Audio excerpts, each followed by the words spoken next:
Hi guys, welcome to Richard Cabile YouTube channel, and to this video, I will teach you how to enable or disable side key to quick glance the camera on Samsung Galaxy A02. And okay guys, but before we start, kindly subscribe to my YouTube channel by pressing the subscribe button and the bell to notify you if I have new videos. Okay guys, let's start.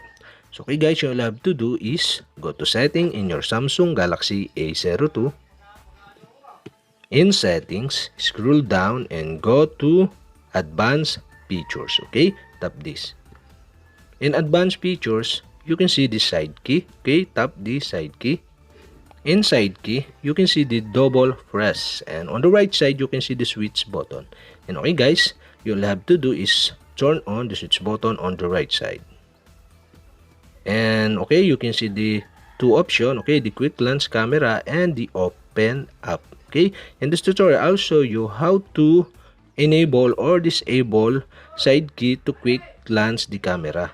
And okay guys, that's it. We have successfully enabled. And okay, we can try it. Okay, you'll have to do is press the power button to turn off your mobile phone. Okay, so you'll have to do is use the side key, okay, the power key, to quick glance the camera. Okay, you'll have to do is double press. Okay, double press the power button. 1, 2. And that's it. We have successfully enabled the camera. And okay guys, okay, go back. And okay, to turn off the side key to quick glance the camera, okay, you'll have to do is switch off the switch button on the right side.